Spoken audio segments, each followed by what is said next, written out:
Hey guys, Sean C. Phillips here, and welcome to another week of the Rough Cuts. Last week we had the contest, yes, and I know the Wisest Wizards didn't post this Saturday, but Wet Movie 1 was there to fill in. Wisest Wizards will be back there next week. Jake, seriously, don't know. No contact, don't know where he is. If anyone knows where Jake seriously is, I don't know where he is. I just don't know. I have no idea. He hasn't talked to any of us in weeks. I mean, of all seriousness, though, I really hope he's all right.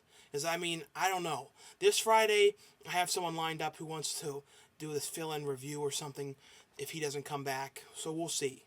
But this week, I'm going to be reviewing a classic that's not really considered a classic, but I like it. Funhouse, directed by Tobe Hopper.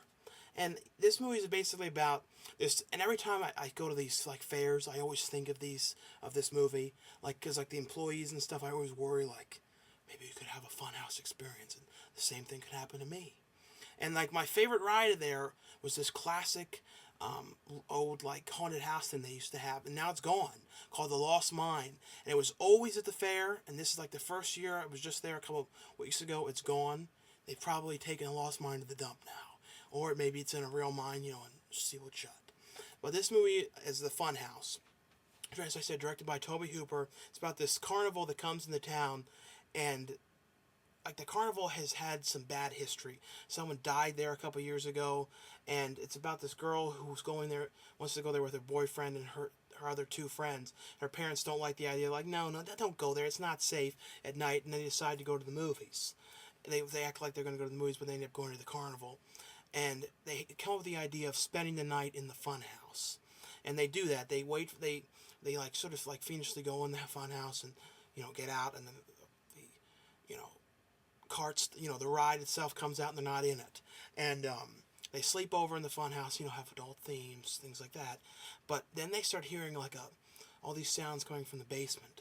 And they look down, and it's the one weird guy in this Frankenstein mask. And he's trying to negotiate a deal, prostitution's deals, with the really disgusting fortune teller woman. And it doesn't go well, and she wants more money and all this, and he ends up killing her. And these kids witness that. Then I think the father, the keeper of this crazy guy in the Frankenstein mask, because I don't want to ruin anything about this guy, but he hears them upstairs, and then they start hunting them and killing the kids off one by one in this creepy fun house. And there are some creepy images in this. The one problem with this, before it came to DVD, the old VHS, this movie is dark as shit. It is hard to see it. Some of it seemed like it was lit by flashlights. I mean, they had very, very little lighting in this movie. And that's the one downfall of it, is that there's just a lot of really hardly any lighting in some of these scenes. It looks better on DVD, but the tape, there was a lot of problems with it. Remember the old Good Times version of it looked awful. This is definitely a cool, creepy, haunted house fair kind of film. I love these kind of fair things. I love the show Carnival that took place on a carnival. I love these kind of things. I love, finding all these weird fairs if they're ever around, but they're creepy as shit.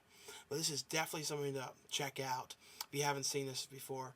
I don't know if I think I saw it was coming out in a collection or something. And they've also been talking about making this into a remake for years.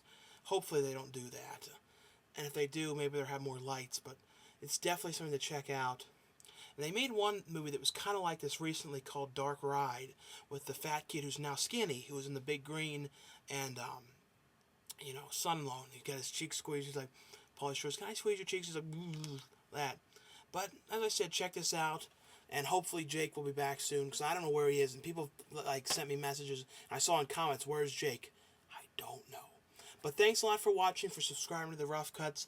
And check out my channel, youtube.com/CoolDuder. And those wondering about the DVD updates, because I keep hearing about it, it will be up in the next day or so. See you later.